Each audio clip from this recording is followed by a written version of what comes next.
Welcome to our channel. Today we how to reduce latency with Fastly CDN step by step clearly. Begin by signing up for a Fastly account. After confirming your email, log into the Fastly dashboard. Select the option to create a new service. Enter a descriptive name for your service to identify it easily. Choose the origin server where your content is hosted. Configure the settings for your service, including the request and response headers. Set up the caching rules that suit your content delivery needs. Next, navigate to the Edge dictionaries to manage dynamic data. Create or update dictionaries to optimize performance for variable content. Go to the Version tab and choose to activate your service.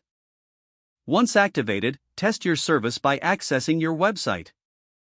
Use tools like Pingdom or JIT to measure initial latency. Monitor real-time analytics on Fastly to see how your changes are affecting speed. Make adjustments to your caching rules based on performance insights. Consider enabling gzip compression for your assets to reduce load times. If needed, implement real-time log streaming for more detailed traffic analysis. Regularly review and optimize your distributed points of presence around the globe.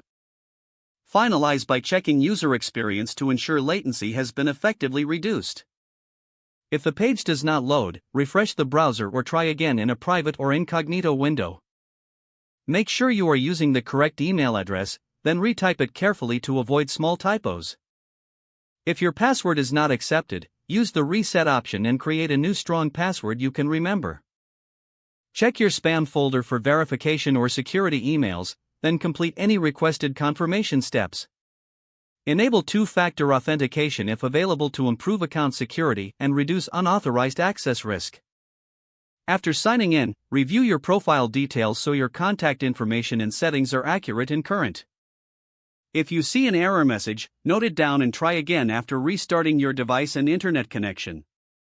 Log out when you finish, especially on shared devices, to keep your account and payment information secure. If the page does not load, refresh the browser or try again in a private or incognito window. Make sure you are using the correct email address, then retype it carefully to avoid small typos. Don't forget to like this video and subscribe to our channel for more step-by-step tech guides.